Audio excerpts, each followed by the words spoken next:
제자들이 주님께 천국에서 누가 크냐고 그렇게 여쭤봅니다. 왜 물어볼까 이거를? 천국에서 왜 누가 크냐? 이들의 마음속에는 이게 높아지려는 이런 마음이 있었던 것 같아요. 그러니까 예수님께서 답이 그 4절에 나오죠. 어린이같이 자기를 낮추는 자가 높다. 자기를 낮추는 자가 높다. 세상의 기준과 굉장히 다르죠. 우리 4절에는 이렇게 낮추는 자가 천국에서는 큰 거다. 5절에 자연스럽게 작은 자라도 그렇게 우리가 귀하게 여겨야 되고 더욱이 그의 주인님의 이름으로 할 때는 바로 주님께 한 것이 된다.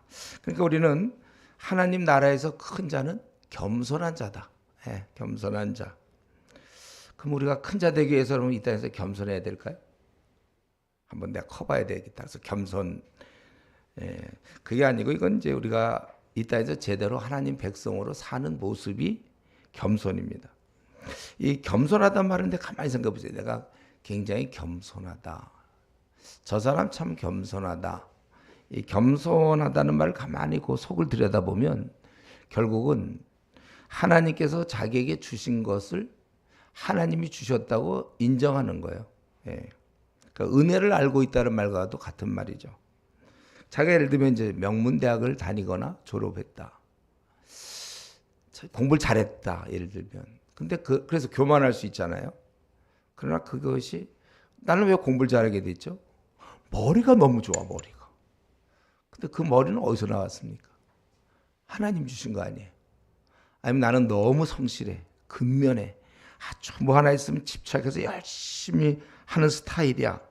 그러면 그 근면하고 성실하고 열심히 하는 그 마음은 결국 어디서 나왔느냐 이거죠. 또 뭐 재능, 재능이라든가 끈기, 성실 이런 거 다 그분이 주셨기 때문에 그렇기 때문에 자기가 높아질 게 없어요. 제가 아는 우리 그분이 자기는 낮아지지 않는다. 이유가 뭐냐? 자기는 그만 서울대 의대를 나왔기 때문에 참 사람들 앞에 낮아지지 않는다. 그 사람은 한 가지 착각한 게 있죠. 그건 누가 자기가 잘나서 그렇게 된 거예요? 하나님께서 그에게 좋은 머리를 주셨고 성실한 뭐 그런 마음을 주셨겠죠. 그러니까 이제 그렇게 우리가 내가 겸손해야 될 이유는 하나님의 은혜를 하니까 이게 하나님께서 이렇게 허락하셨구나. 그래서 오히려 감사한 마음이 많아야죠. 자기가 좋은 조건이 많을수록 감사한 거. 왜 하나님 딴 사람도 많이 줄 수 있는데 나한테 그렇게 허락하셨을까? 감사한다. 이런 면에서 우리 다윗과 우시아가 비교되잖아요. 다윗은 자기가 왕이 되고 뭐 이런 과정 모든 걸 내서 용감했고 막 골리앗 앞에 나갔고 그랬지만 그걸 끝까지 참았고 사울이 자기를 죽이려고 그럴 때도 건드리지도 않고 하나님이 그를 높였는데 그걸 보면 사무엘하 여러분들이 하고 있죠. 지금 5장. 지금 몇 장 하고 있죠, 우리? 사무엘하? 예? 아직 사무엘 상하고 있어요? 난 굉장히 빨리 한 줄 알았어. 사무엘 5장 보면은 자기가 왕이 된 거를 하나님이 높이심을 알더라. 다윗은 이랬어요. 그러니까 하나님이 그렇게 했으니까 뭐 제가 교만할 이유가 없죠. 반대로 우시아는 자기가 아주 그 역대하 26장 16절 보니까 아주 자기가 여러 나라를 이기니까 마음이 교만해졌다 그렇게 돼 있잖아요. 자기가 잘나서 이렇게 됐다고 생각하는 사람하고 하나님이 이렇게 허락해서 생각하는 사람하고는 큰 차이가 나는 거예요. 그러니까 우리가 이렇게 좀 관심을 가지고 그런데 이렇게 해서 자기 스스로 다윗처럼 그걸 깨닫고 겸손. 그래서 이렇게 하라 이렇게 돼 있잖아요. 너희가 이제 이렇게 우리가 자기를 낮추고 이런 것들은 자기가 하는 거예요. 자기가 낮추면 낮춰지는 거예요. 그래서 여러분 이게 겸손한 자 되는 것도 자신의 결단이 필요해요. 우리가 주님께 내 생을 드립니다.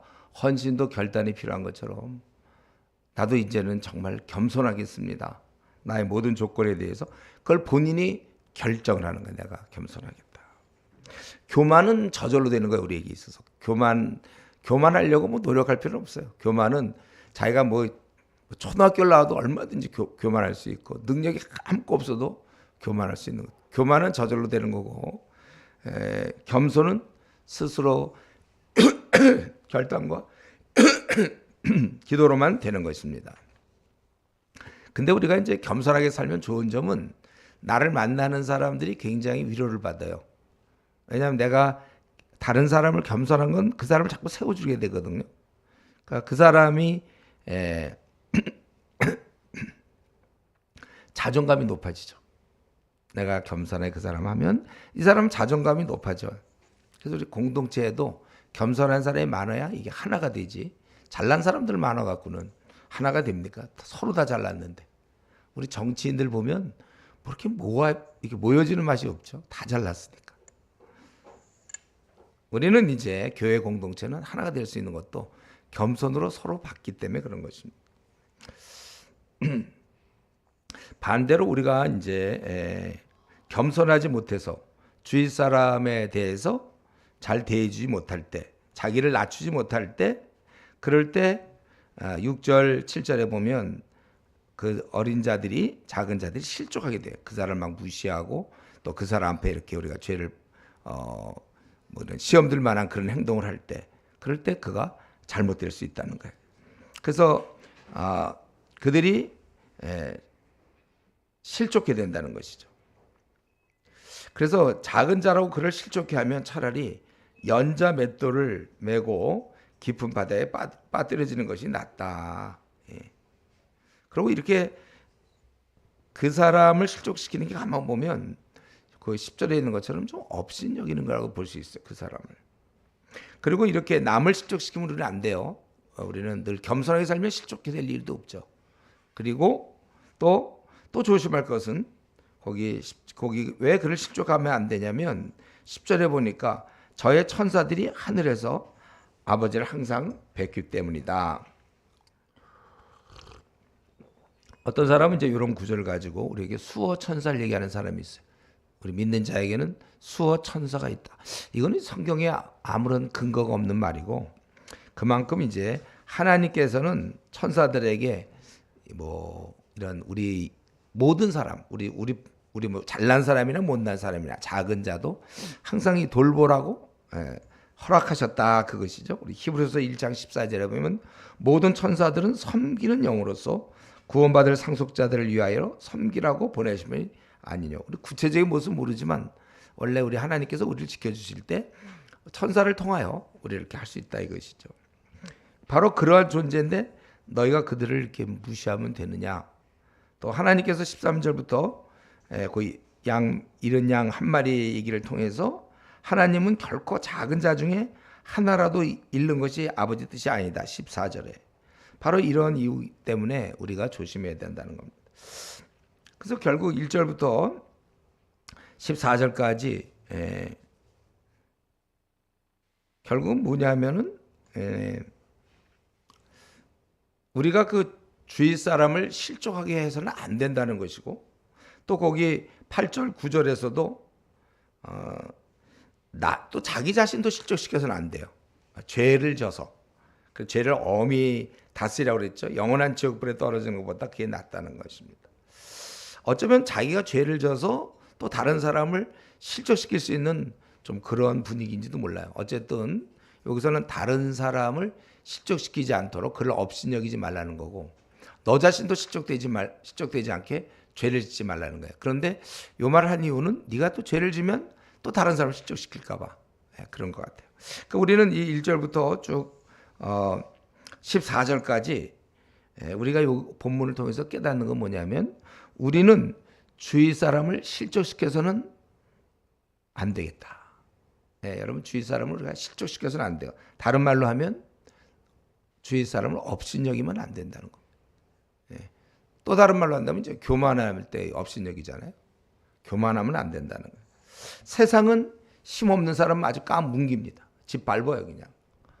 그러나 우리는 사람을 이렇게 실족시키지 않으려고 업신여기지 않도록 평생 여러분이 남은 생 동안에 아무리 우리가 좋은 조건이 있고 좋은 재능이 있고 좋은 학벌이 있고 돈이 많은 부자고 사회적 지위가 높다 하더라도 우리는 절대로 사람들을, 배우지 못한 사람, 돈이 없는 사람, 지위가 없는 사람을 조금이라도 우리가 업신여기서는 안 되는 거예요.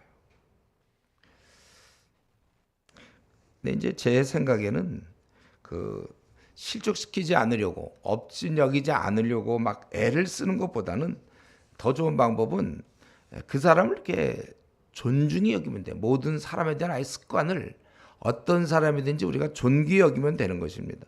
로마서 12장 10절에 보면 서로 우애하고 존경하기를 서로 먼저 하라 이렇게 돼 있잖아요.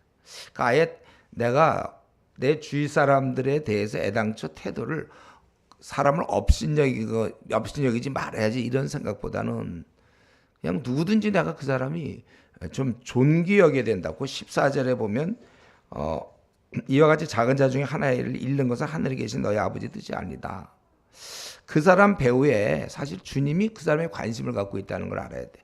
하나님께서 우리는 그냥 그 사람 그냥 보지만 그 사람 배후에는 하나님이 계시다는 거예요.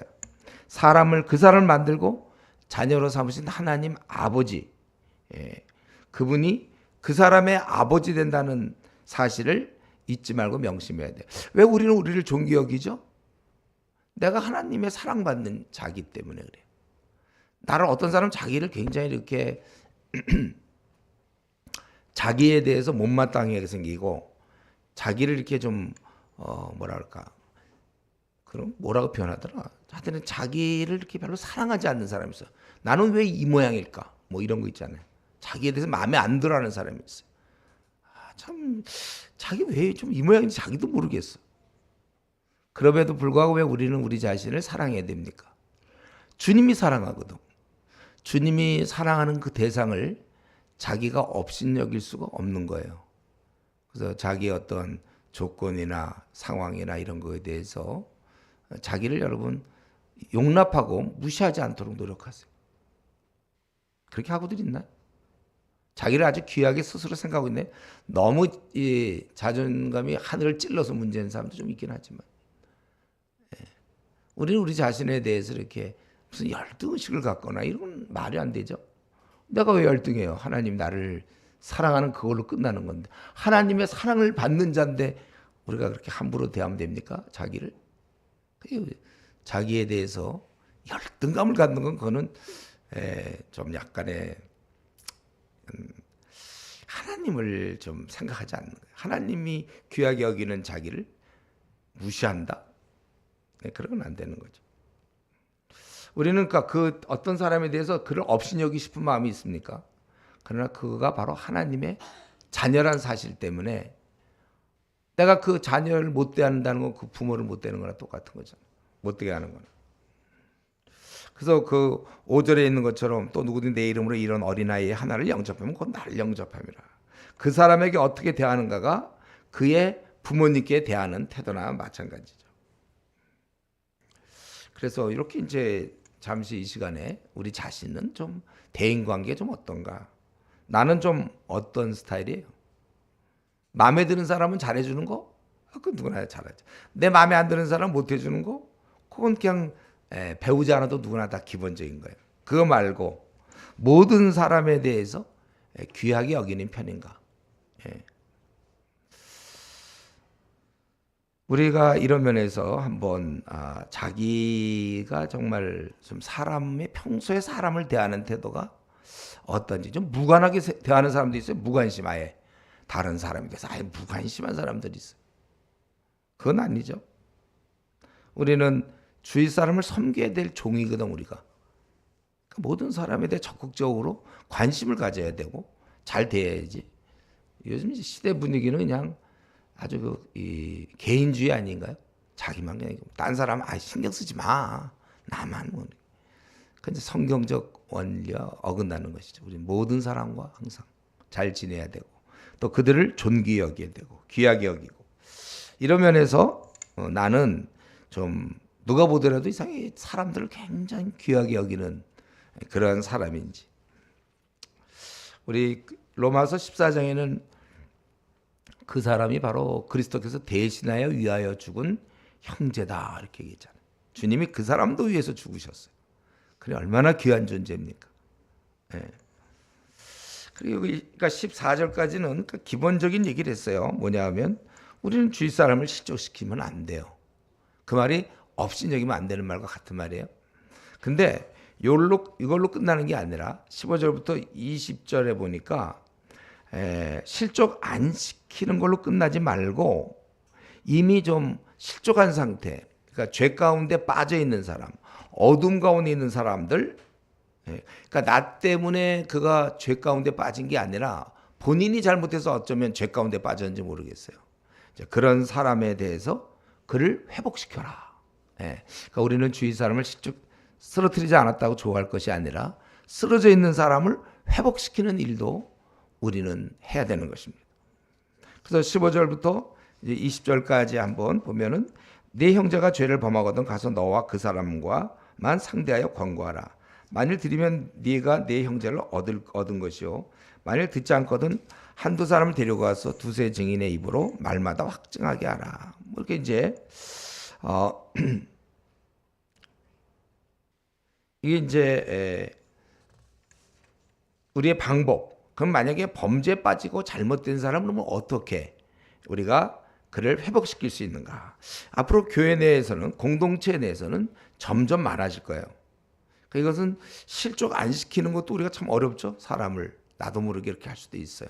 아니 드러내고 하는 사람도 있죠. 요즘 목사들 중에 보면은 뭐 세습 막 이런 왕창 교회들 떠나버리잖아요. 세습 시키거나 뭐 또 돈 뭐 이런 걸 얼마든지 이제 드러내놓고 하는 사람도 있는데 어쨌든 우리가 실족을 안 시키려고 하지만 어떤 성격차나 뭘로 인해서 나는 지극히 당연한데도 어떤 사람 시험 받는 사람도 있을지 몰라요. 그건 우리가 어쩔 수가 없어요. 그러나 우리가 이제 앞으로 범죄에 빠져 있는 사람이 점점 많아질 텐데 우리가 이런 면에 있어서 그를 일으키는 거. 그래서 방법은 15절에 권고하라 이렇게 있잖아요. 네 형제가 죄를 범하거든 가서 너와 그 사람과만 상대하여 권고하라. 그걸 알고 있는 네가 혹시 너한테 죄를 졌든지 아니면 죄를 졌 사람에게 네가 알면 가서 권고하라. 들으면 형제를 얻는 것이다. 하여튼 이 문제를 알면 이 당사자들이 만나야 돼. 이 문제는 그냥 제3자가 만나기는 어렵죠. 그런데 만약에 듣지 않으면 어떡할까? 그럼 안 들으면 할 수 없다고 쉽게 포기하지 말고 그러면 계속 설득하라. 16절. 그래서 이제 이번에 갈 때는 혼자 갔는데 이 사람 말 안 들어. 자기가 뭐 우겨. 그럴 때는 이제 여기 보니까 두세 증인이 네가 두세 증인의 입으로 말마다 확증하게 되라.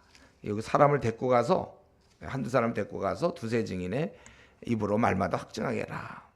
이거는 참 지혜가 있는 것 같아요. 혼자 할 때 1대1이니까 그 사람 관점에서 내가 틀릴 수 있는 거잖아요.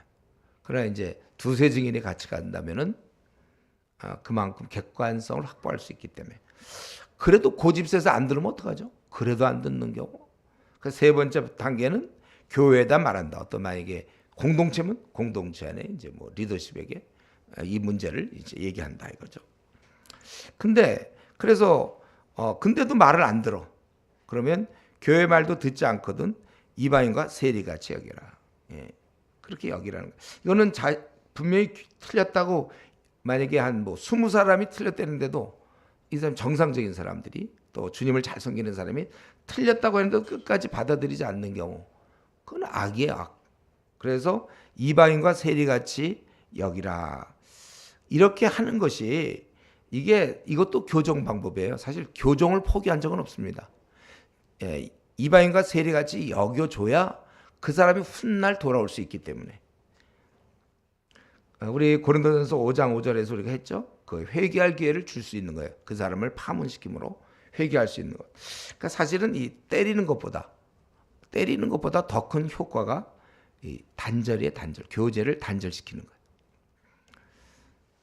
목사님, 앞으로 우리 이슈 공동체든지 말을 되게 안 듣고 그 나간 사람을 어떻게 하는 게 좋을까요? 해도 잘 말 안 듣고 나간 사람. 일단 나간 사람과는 교제를 안 하는 게 좋은 거예요. 왜냐하면 그 사람을 위해서 자기가 이렇게 고집피고 말 안 듣고 그럴 때는 외로울 수밖에 없구나. 자기는 좀 뭔가 그런 느낌, 쫓겨난 느낌을 갖게 하고 그래야 이가 나중에 돌아오든지 하죠.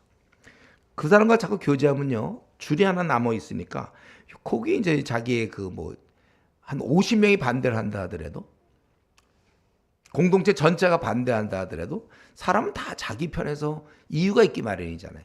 근데 누가 한 사람이 연결되면 거기다 대고 불만을 얘기할 수 있기 때문에 더 강화가 될 수 있어요. 자기가 의롭다고 계속 주장할 수가 있는 거예요. 그래서 이제 공동체에서 일단 나간 사람에 대해서는 우리가 교제 안 하는 것이 좋은 것입니다. 왜냐하면 그 사람을 위해서. 우리나라는 이제 좀 현재 그런 게 잘 안, 이 치리 같은 게 잘 안 돼요. 분명히 잘못해서 벌을 줬음에도 불구하고 그러면 이제 다른 사람, 자기 말을 좀 들어줄 사람한테 붙어서 강화시킨다든가. 때때로 이제 이럴 때 이 이방과 세리같이 여겨야 되는데 또 마음이 너무 넓어서 그런지, 왜 그런지 사랑이라고 해서 그 사람을 품는 사람이 있어요. 이게 공동 보조가 돼야 이 사람이 외로워서 빨리 돌아올 텐데 한쪽에서 계속 지지해 보세요. 아니, 아빠가 야단을 치면 엄마도 같은 편이 돼야 되는데 엄마가 받아줘 보세요. 그러면 안 되는 거예요, 교육이. 엄마 아빠가 야단 치는데 또 할머니가 왜 그러냐고 받아주면 애 망치는 거예요. 분명해야 돼 이때. 이걸 사랑이라고 품으면 안 된단 말이에요. 공동체에서 내보낸 자인데 회개하지 않았기 때문에. 그 분명히 잘못을 했단 말이지. 뭐 돈을 떼어먹었다든가. 분명히 잘못해서 그거에 대해서 얘기를 했음에도 불구하고 끝까지 자기 속이거나 말을 안 듣고 거짓말하고 그럴 때는 단절시켜야 되는데 그 사람을 돌보려고 그래요. 지금 돌볼 사람은 그렇게 많은데 어리석게도 그런 사람을 돌보려고 하는 거. 그거는 굉장히 잘못된 사랑이고 그 사람에게 숨을 쉴 수 있는 또 그러한 공간을 마련해 주는 거죠. 그럼 죄에서 빠져나가지 못해요. 그 성경에는 이 노를 품는 자와는 사귀지 말라고 그랬죠. 울분한 자와 동행하지 말지니 그 행위를 본받아 내 영혼을 올매에 빠뜨릴까 두려움이라. 그래서 이렇게 죄를 져서 확실하게 이렇게 한 사람에 대해서는 우리가 받아들이면 안 되는 것입니다. 그리고 이런 것에 대해서 거기 18절에 보면 진실로 너에게 이르니 무엇이 너희가 땅에서 매면 하늘에서 매일 것이요 무엇이니 땅에서 불면 하늘에서 불리라. 요 구절은 우리 저 베드로 때 얘기했잖아요. 그때 보니까 이 구절의 원래 핵심은 복음 전파자. 그래서 그 사람이 예수 믿으면 그건 하늘에서도 그는 하나님의 자녀로 받아들이는 것이고 땅에서 이루어지지만 분명히 그렇게 너희가 땅에서 매면 하늘에서도 맬 것이다. 땅에서 또 풀면 하나님 우리의 그걸 인정해 주는 거예요. 그러니까 이 땅에서 중대한 문제를 다룰 때 믿는 자의 공동체, 뭐 교회든지 뭐 어떤 단체든지 어디든지 우리가 이거 최종적으로 결정해야 될 순간이 있을 때 그를 받거나 내보내거나 그럴 때 이거를 갖다가 이제 이 치리권에 대해서 보증하는 것이죠. 두세 사람의 이름이 모인 곳에는 나도 그들 중에 함께 하겠다 이거예요. 그래서 우리 두세 사람 작은 공동체라도 이 공동체가 존재하는 한 10명이든 20명이든 뭐 10,000명이든 공동체가 있는 한 항상 치리할 수밖에 없을 때가 있는 거예요. 그럴 때 이 공동체를 하나님이 인정해 준 두세 사람이 모였더라도 함께 하겠다. 그 공동체를 인정하는 것입니다. 그러니까 지금 권고하는 일은 신중히 이루어져야 돼요. 한 명, 또 두세 명이 가고 교회에다 얘기하고 그래도 안 들을 때는 이렇게 하는 것이다. 그러니까 요거의 최후의 방편을 마련해 놓은 거죠. 죄를 짓고도 끝까지 말을 안 듣는 경우 어떡합니까? 우리 공동체 앞으로 이제 지금 작지만 이 공동체가 100명이 되고 300명이 되고 500명이 되고 1000명이 됐을 때 이 안에서 말을 되게 안 듣는 사람, 이제 앞으로 간사도 세워지고 전도사도 있고 이제 앞으로 목회자도 있을지 모르겠고, 근데 계속해서 말을 안 듣는 사람, 한 번, 두 번, 여러 번 얘기해도 안 듣는 사람, 그런 사람들은 이제 결정을 하는 거죠. 치리를 하게 되는 거예요.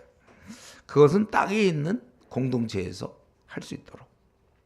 근데 이러한 모든 능력, 이러한 모든 것은 그 15절에 있는 것처럼 형제를 얻고자 하는 것, 그를 치리하는 이유도 그를 얻고자, 미워서가 아니라 그래야 그가 돌아오니까. 하도 네가 말 안 듣고 공동체를 어디로 피니까 너 안 된다고 내보내면 그가 이제 결국은 나중에라도 돌아올 수 있도록. 만약에 근데 치리를 안 하고 가만히 있으면 어떻게 될까요? 그러면 만약 본인이 많이 당했대 봐요. 그래서 얘기하고 또 위에 두세 증인 얘기하고 교회다 얘기하고 자기 예를 들면 어떤 사람한테 뭐 돈을 이 사람이 떼어먹었다든가 갚기로 해놓고 막 그런 달라고 그랬는데도 내가 언제 줬냐 막 거짓말하고 막 그럴 때 만약 그 공동체 내에 계속 있으면 이 당한 사람은 그 사람에 대해서 미움이 생기기 시작해요. 그리고 이게 자꾸 그러면 밉잖아요. 그 사람이 비방하게 되는 거죠. 우리 미움이라는 것은 순간적으로 생길 수는 있어요. 그러나 이거 더 잘하면 안 되는 거예요. 분노, 미움 이런 건 잘하면 항상 문제가 돼. 잘하지 않게끔 사전에 잘라야 돼. 수단 방법을 가리지 않고 잘라야 되는 거예요. 그리고 만약에 우리가 가만히 있으면 어떻게 돼요? 이 사람은 자기가 하고 있는 죄의 심각성을 모른단 말이에요. 그래서 계속 죄를 지을 수가 있어요. 그래서 제가 이전에 교회를 섬길 때 어떤 형제가 와서 자꾸 돈을 이 사람 저 사람 자꾸 빌려요. 예. 그게 안 되더라고. 근데 그러니까 이 사람이 자꾸 다른 사람한테 죄를 짓기 때문에 제가 권해서 이제 좀 공동체에 그만 나오도록 그렇게 얘기를 했어요. 자꾸 죄를 지니까. 그리고 자꾸 죄를 지면 나 말고 또 다른 사람도 또 자꾸 죄를 짓잖아요. 이 사람은 잘못을 했고 다른 사람은 미워함에 또 잘못이 생기는 거예요. 왜냐면 못되게 굴었으니까. 근데 미워함은 자꾸 자라나니까 그게 문제잖아요. 우리는 미워함이라는 게 있으면 안 돼, 우리가. 그러니까 자꾸 또 그러면 이 사람은 이 사람한테도 미움받고 이 사람 자꾸 미움을 받으니까 자기는 아주 그 쓴뿌리가 생기는 거고 아주 공동체를 싫어하게 되고 자꾸 여러 사람을 탓하게 되고 그리고 이런 죄가 있으면 누룩이 번지잖아요.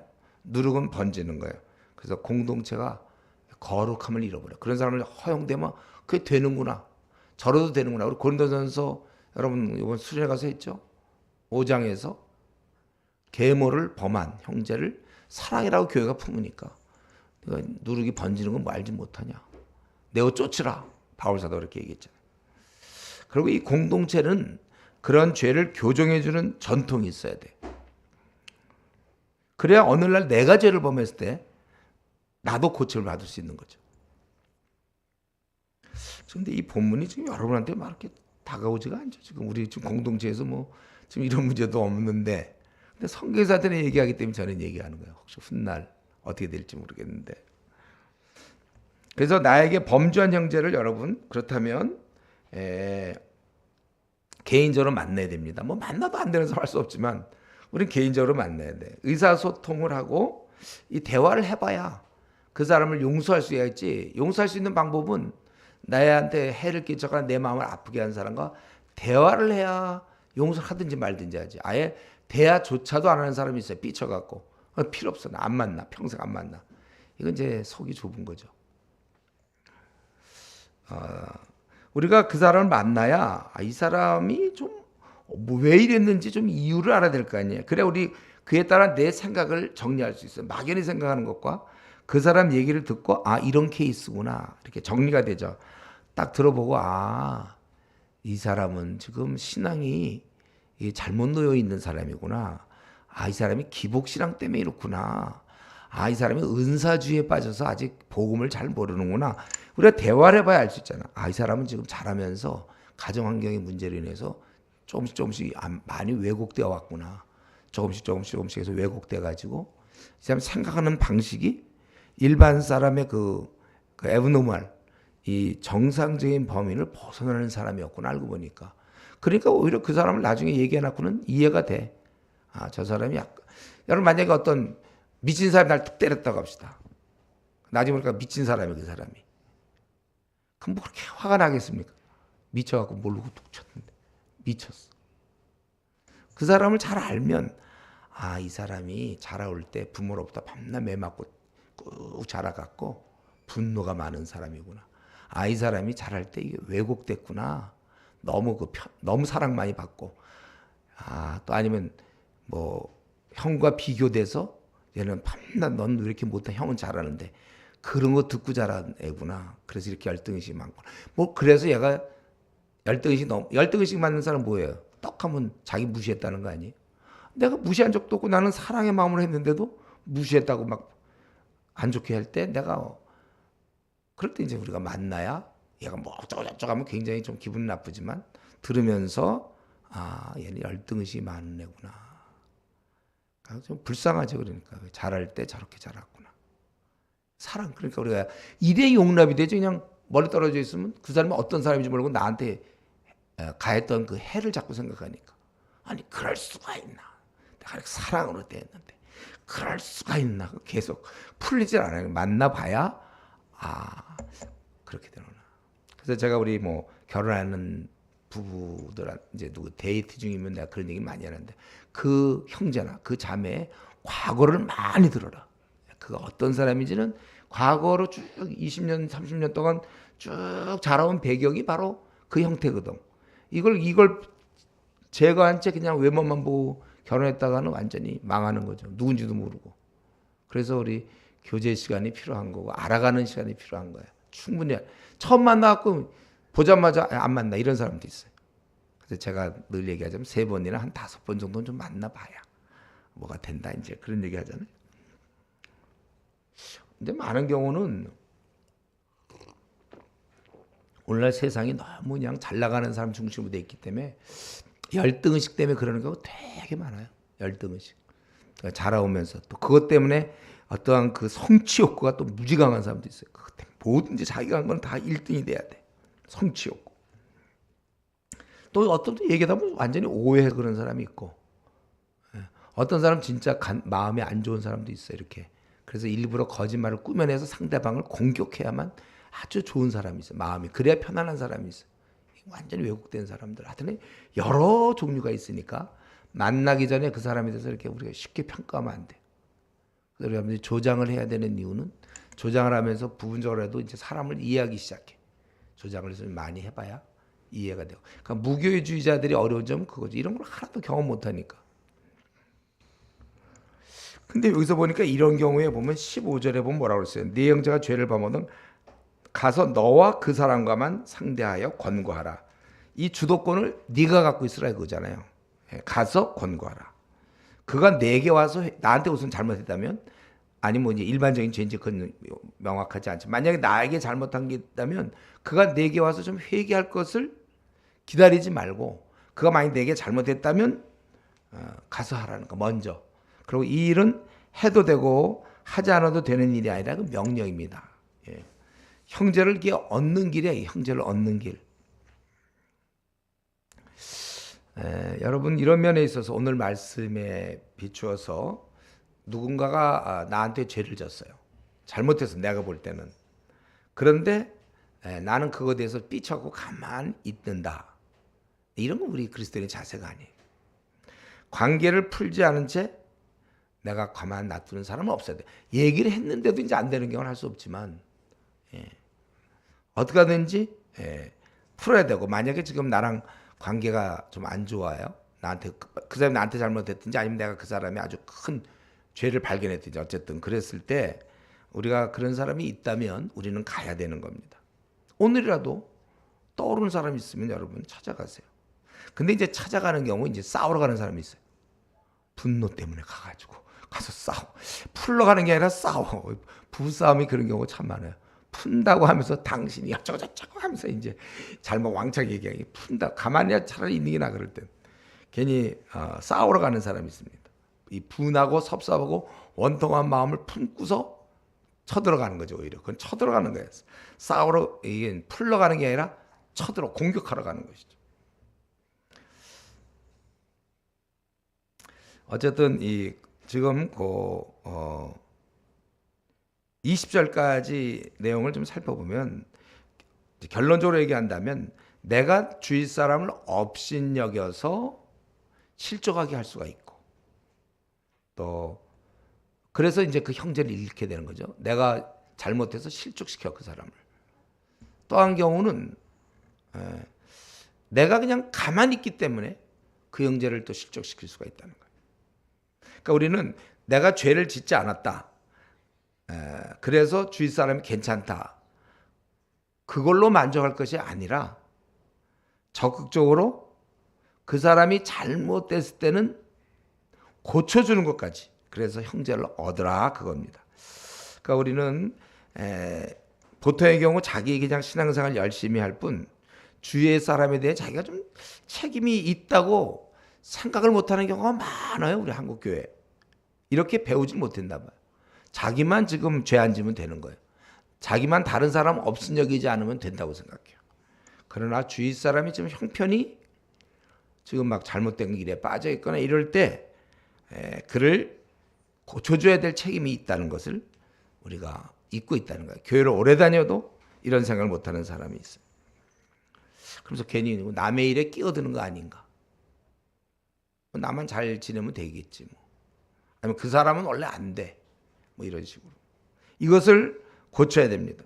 왜냐하면 성경에 보면 서로 돌아봐 사랑과 선행을 격려하라고 그랬어요. 그러니까 움츠러들지 마세요, 여러분들. 에이, 내가 뭐 괜히. 에이, 내가 뭐 괜히. 이런 생각 자체가 나빠요. 그게 뭐예요? 왜 못해요, 우리가? 그래서 여러분, 우리도 남은 생을 돌보면서 남은 생은 우리가 남을 돌보면서 주의 몸된 공동체를 온전히 해야 되는 것입니다. 21절부터 35절까지. 약간 근데 분위기가 약간 지금 약간 좀 오후스러운 분위기야 이게 왠지. 오후에 있을 수 있는 분위기. 8월 말 왠지 좀 그런 분위기. 생기가 좀 없는 것 같아. 근데 나도 약간 그런 것 같아. 제가 어제 좀 집안을 하루 종일 갔다 와갖고 피곤하고. 제가 이번 주에 주일, 월요일, 화요일 또 2박 3일로 우리 목사님들, 아나톨레 목사님하고 또 어느 좀 큰 교회 교육자들하고 합해서 한 5, 60명 되는 데서 이제 제가 요한계시록을 전했어요. 요한계시록. 그걸 이제 원래 7번에 전해야 되는데 시간 없다고 5번 만에 하라고 그래갖고 아주 제가 죽어놨어요. 그걸. 요한계시록 하나도 어려운 게 아닌데 그 요약하기가 어려워. 요약하기가 5번 만에 전달내니까 아주 그냥 더구나 주일부터 시작했거든요. 주일날 목사들이 다 교회에서 설교하고 와갖고 피곤해서 2부 예배 다 끝나고 3부 하고서 이제 모임 다 끝나고 5시쯤 돼. 4시, 5시 끝나갖고 또 거기까지 차 운전해서 1시간 반, 2시간씩 와갖고 이제 저녁 겨우 먹고서 8시부터 이제 요한계시록 1장. 그러니까 아유 듣기도 힘든데 이제 제가 가서 그 다음 날은 이제 오전에 10시에 한 번, 또 점심 먹고 2시인가 그때 1시 반인가 또 한 번, 또 저녁에 또 한 번. 그 다음 날 또 폐예배로 또 한 번. 아주 그냥 다들 목회자가 막 힘든데. 근데 그래도 지금 이 분위기보다는 약간 난 것 같아요. 그래도 더 힘이 있어서 그래도. 지금 다들 힘이 없어 이상하게. 나도 힘이 없어서 그러는가? 여러분 힘이 좀 없어. 힘을 내세요. 오늘 본문이 그래서 그런가? 누구 좀 실족하지 말고 사람들을 귀하게 대하며, 예? 그리고 우리 잘못된 사람을 일으켜줘라. 그러니까 좀 그게 지금 자기랑 잘 어울리지 않나요? 이제 21절부터 마지막 절까지는 이거는 제자들이 물어본 게 아니라 베드로가 왜 또 나서서 이렇게 물어봤는지 모르겠는데 앞에서는 제자들이 물어봤거든요. 천국에서 누가 크냐. 자기들이 좀 클 걸 좀 원했던 것 같은데 베드로는 이제 좀 다른데 근데 잘 물어본 거야 이거요. 이 죄를 범하고서 또 와서 자기 잘못했다면 용서해 줬어요. 근데 또 그러면 그럼 또 용서해 줘야 되나? 그러면 그 몇 번까지 용서해 줘야 되는 거예요. 예, 그래서 이제 베드로가 이걸 아마 마음에 준비한 것 같아요. 이 질문을. 그래서 주여 형제가 내게 죄를 범하면 이제 와서 용서해주고 용서했는데 몇 번이나 용서하여 주리까. 그리고 이제 자기가 가만히 생각하다가 7번이요? 딱 이렇게 물어본 거지. 최고의 액수를 부른 거예요. 숫자를. 왜냐하면 보통 그 당시 유대인에게는 그런 게 있는 거예요. 유대인에게는 전통이 3번까지. 우리도 보통 한 3번까지 아니에요, 보통? 근데 이제 그래도 예수님이잖아요. 상대는 예수님. 예수님의 그 크신 사랑과. 다가 생각하니까 3번 할까 하다가 7번이요? 설마 여기라고 얘기는 안 할까? 한 5번쯤 얘기하실까? 이제 몇 번까지 용서합니까? 딱 물어봤는데 예수님은 곱셈으로 나가는 거죠. 그게 아니라 뭐라고 그랬어요? 7번뿐 아니라 그거를 70번을 해라. 그러니까 이거 뭐 아마 제가 생각할 때 베드로가 이런 게 다 머릿속에 있기 때문에 나중에 그가 훌륭한 지도자가 됐을 거예요. 이런 경험들. 3번인데 자기는 그래도 크게 불렀거든 그때. 7번까지. 예수님의 대답은 7번씩 세트로 70번 세트로 나가 세트로. 제가 헬스장 좀 요즘 못 갔지만 또 다닐 때 보면 뭐 세트로 뭐 여기 동영상 같은 거 뭐 운동 같은 거 있잖아요. 요 세트로 3번. 난 그게 제일 싫더라고요. 한 번으로 끝내야 되는데 세트로 그 한 번도 겨우 하는데 3번 세트. 이것도 지금 7번이라는 것도 거의 불가능한 숫자인데 그거를 세트 70번을 해라. 그럼 무한 리필이죠. 무한 제공. 안 되는 사람들 70번씩, 그러니까 7번을 70번 해라. 예. 그러면서 예를 드셨어요. 예를 들. 얘가 이제 여러분 다 잘 아는 예 23절부터 34절까지 보면 종들과 결산하는 임금 잃어보는데 그 종은 제가 보기에 그냥 종이 아니고 아마 지방 장관쯤 되겠죠. 왜냐하면 1만 달란트를 빚졌다는 얘기는 뭔가 지방에서 뭐 하다가 어떻게 왕한테 이렇게 한 것 같아요. 그래서 1만 달러 빚진 자를 데려오며 갚을 것이 없어서 주인이 명하여 그 몸과 아내와 자식들과 모든 소유를 다 팔아 갖게 하라 하니 그 종이 엎드려 절하여 이르되 내게 참으소 다 갚으리다. 뭐 갚을 수가 있겠어요. 그러니까 27절에 그 종의 주인이 불쌍히 여겨 놓아 보내며 그 빚을 탕감하여 주었다. 1만 달란트를. 근데 이 종이 탕감받은 종이 그다음에 나가서 자기에게 100데나리온 빚진 사람을 100데나리온이면 데나리온이 이제 우리 보통 하루 품삯이잖아요. 근데 이게 적은 돈은 아니겠죠. 빚진 동료 한 사람을 만나 붙들어 목을 잡고 이르되 빚을 갚으라. 그 동료가 엎드려 간 거야. 이르되 나에게 참아 주소서 갚으리이다.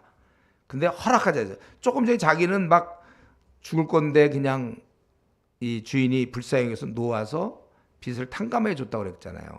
근데 자기는 허락지 않고 그 빚을 갚도록 옥에 가두거늘 주위 사람들이 그것을 보고 그 주인에게 왕에게 가서 그 일을 다 알리니 이에 주인이 그를 불러다가 32절 말하되 악한 종아 네가 빌기에 내가 네 빚을 전부 탕감하여 주었거늘 내가 너를 불쌍히 여긴 것 같이 너도 네 동료를 불쌍히 여김이 마땅하지 아니하고 주인이 놓아야 그 빚을 다 갚도록 그를 옥졸에게 넘기니라. 너희가 각각 마음으로부터 형제를 용서하지 않으면 나의 하늘 아버지께서도 너에게 이와 같이 하시리라. 이렇게 자기는 탕감을 10,000달란트를 받고 그리고 나서 100데나리온 사람에게 이렇게 감옥에 집어넣는 걸 보고 동료들이 왕한테 얘기하니까 왕이 종을 불러 야단치고 그 빚을 다 갚도록 저를 옥졸에 붙였다. 옥에 넣었다. 근데 혹시 우리는 이런 걸 볼 때 이런 생각하는 사람이 있어요? 이미 다 끝난 거 아닌가? 뭐 왕이 그때 해결해 줬잖아요. 빚을 탕감해 줬다. 그랬으면 뭐 그 다음에 이 사람이 그런 짓을 하더라도 감옥에 넣는 건 좀 부당한 게 아닌가? 뭐 이거는 이제 우리가 어떤 무슨 법적으로 지금 뭐 증서를 써서 도장을 맞고 이런 게 아니고 그거는 그냥 그 왕의 입장에서 너 용서해 줬다 내가 그랬다가 그 나쁜 사람이 도로 불러서 또 그러니까 안 되겠다 너 이놈 그러고서 이제 벌을 줬다 그렇게 우리가 해석해야지. 여기서 이제 왜 이미 다 끝난 건데 이 사람이 무슨 권한을 얻는 왕은 또 그럴 권한도 물론 있어요 왕이. 그러니까 이것은 굉장히 안 좋은 케이스에 이 어떤 그 종이 굉장히 안 좋은 거죠. 용서할 줄 모르는 종. 어떻게 그럴 수가 있어요? 자기는 10,000달란트를 탕감받았으면 100데나리. 일부러 이렇게 주님이 이 예를 이렇게 든 거예요. 10,000달란트. 10,000달란트는 데나리온으로 따진다면 6천만 데나리온이기 때문에 이 비율이 10,000달란트와 100데나리온은 그거는 60만 대 1이에요. 60만 대 1. 60만 대 1인데.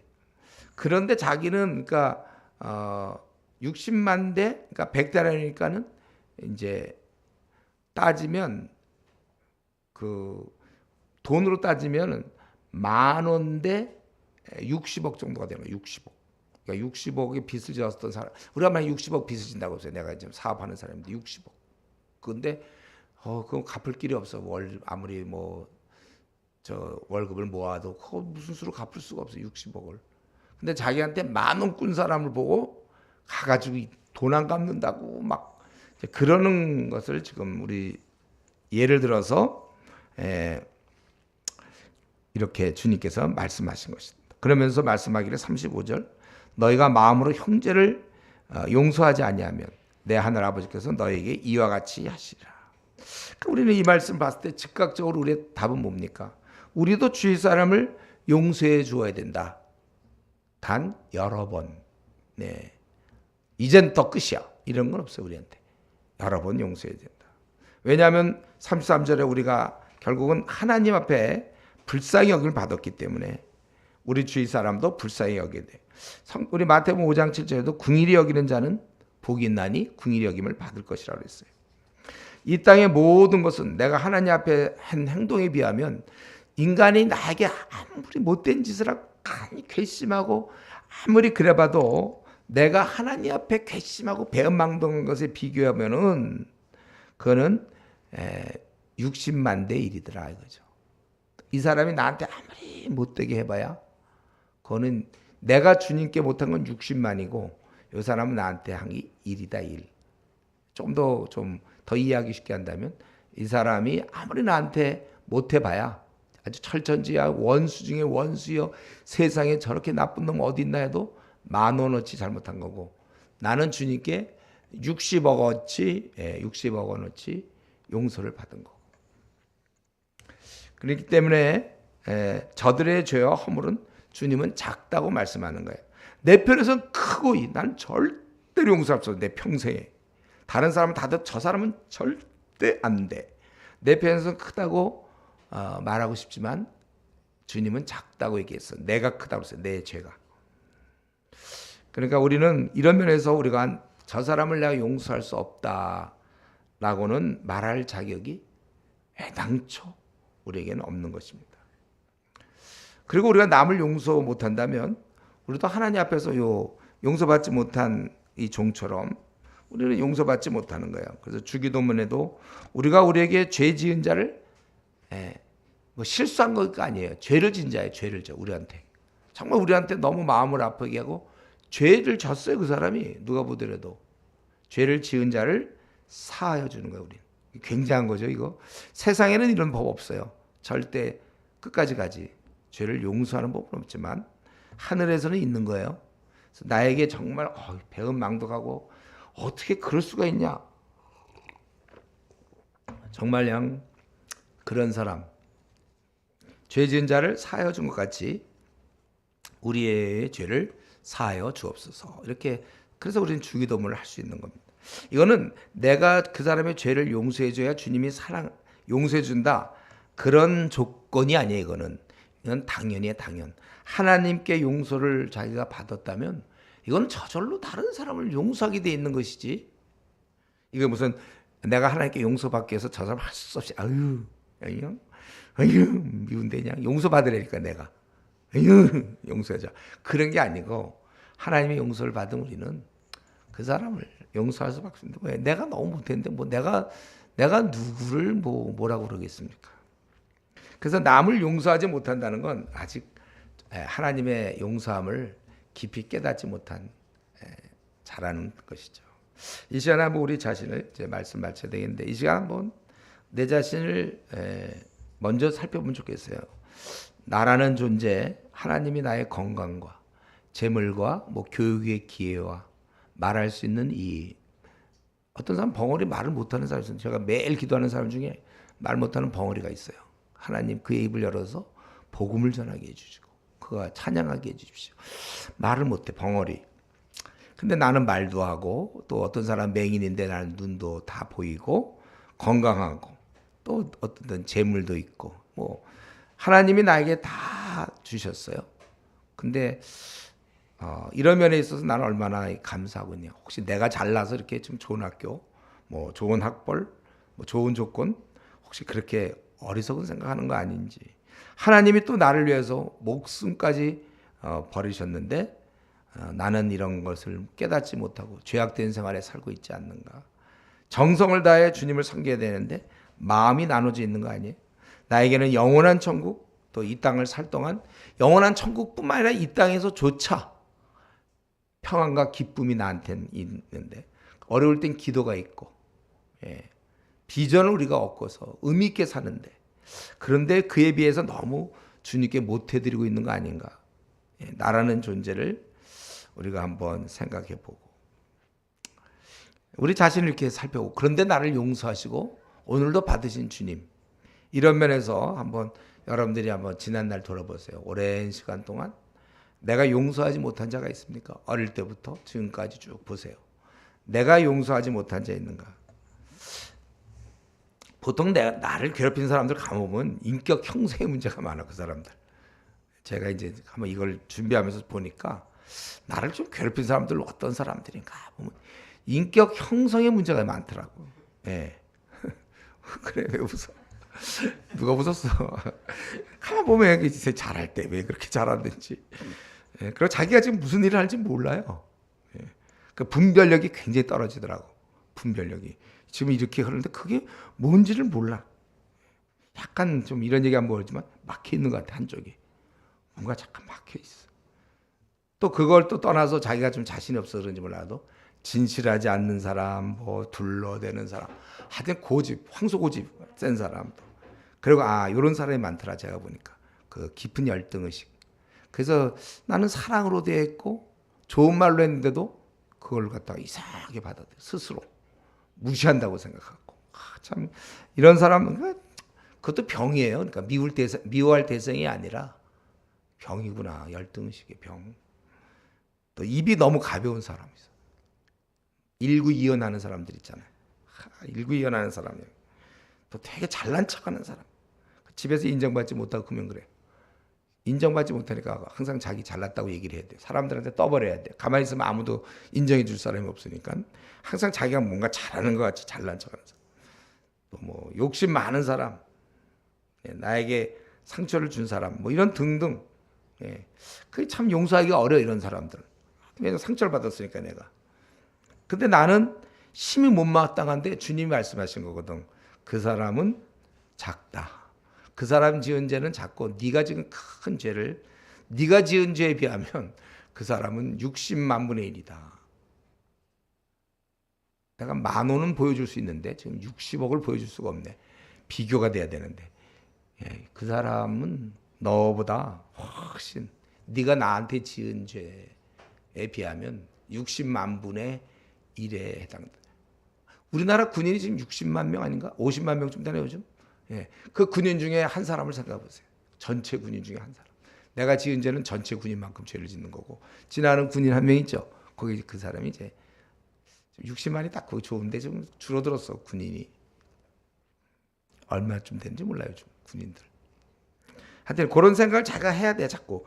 나한테 진짜 뭐 이런 나쁜 이런데 하나님은 이제 그건 네가 나한테 한 행동에 비하면 그건 아무것도 아니다.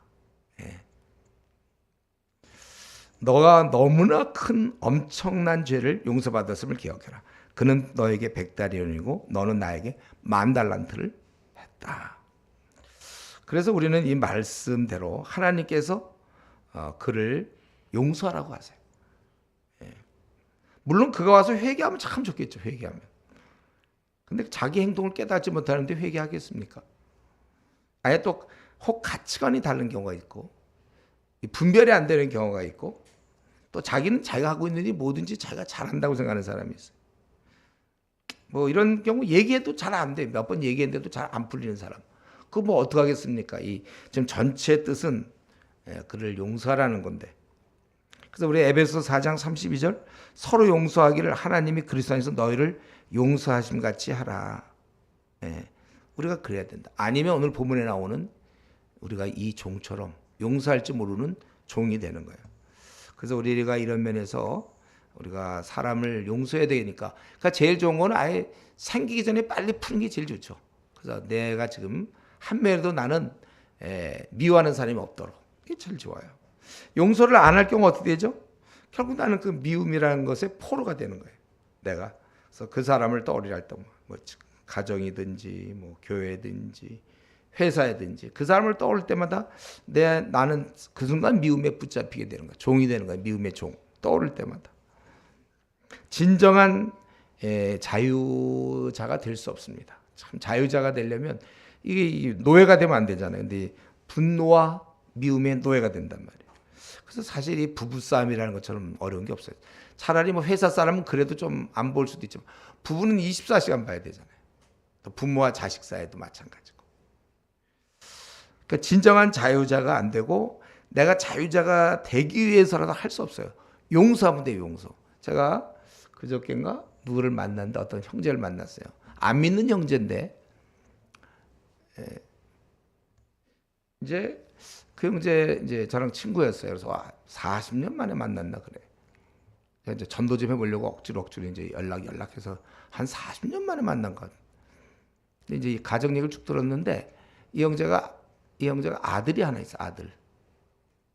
근데 아들하고 너무 사이가 안 좋은 거예요. 그래서 자기는 지옥 같았대요. 근데 5년 전인가 이 친구가 약간 똘똘하거든. 야, 이렇게 살아서는 안 되겠다. 그러고 나서는 자기가 아들의 요구를 들어주고 그 아들한테 자기가 진 거야. 예. 지고 나서 아들을 인정해. 그러니까 반면 뭐냐면 너 이 녀석아 너 그래갖고 어떻게 사냐고. 반면 이게 아들이 좀 신통치가 않았나 봐요.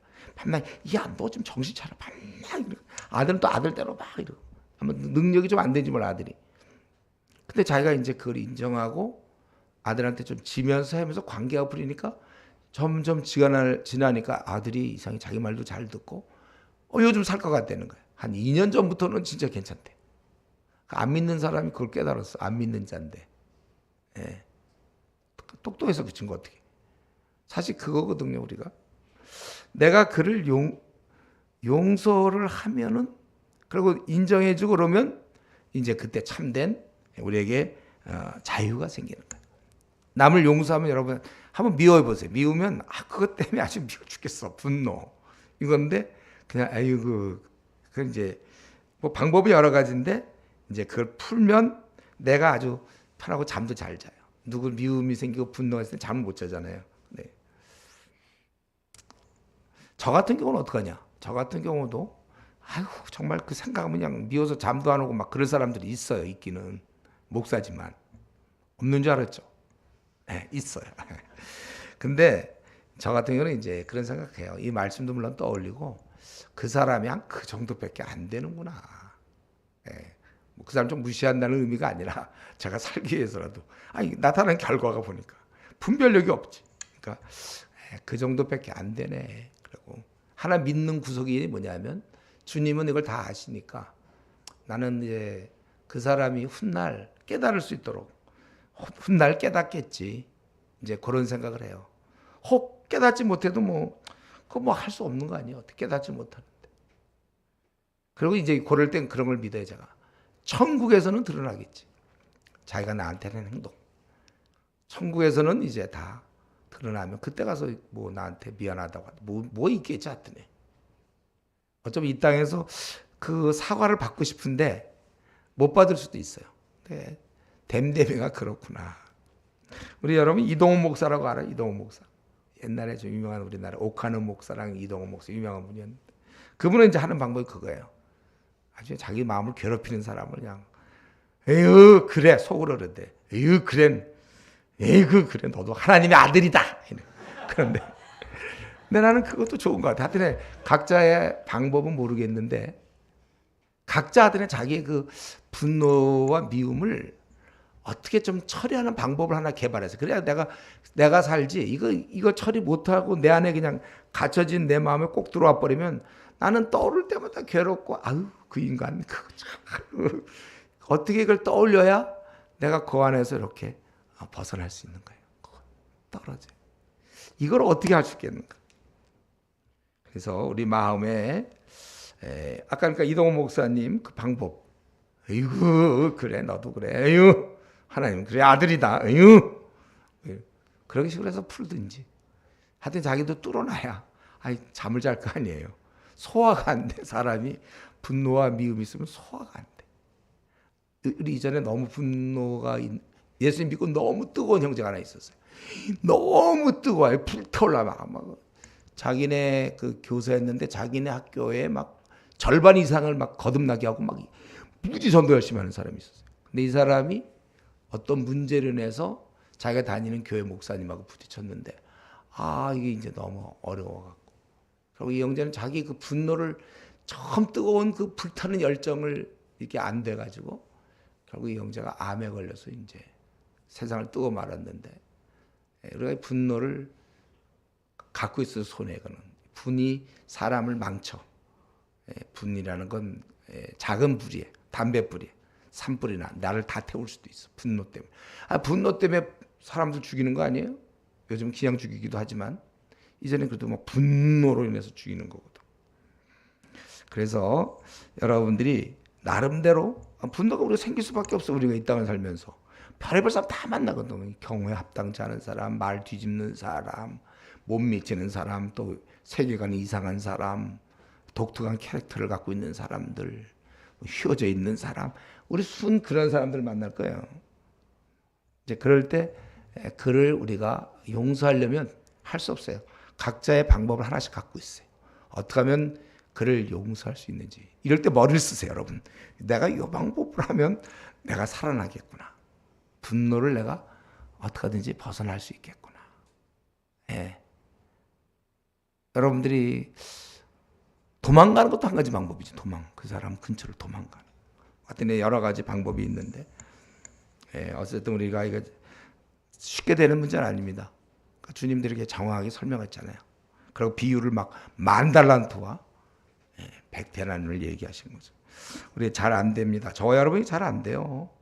우리 오직 우리 주님처럼, 주님은 60만을 용서하셨잖아요. 10,000달란트에 나를 용서한 그 큰 사랑을 나에게도 주시옵소서. 우리 이거 기도할 뿐입니다.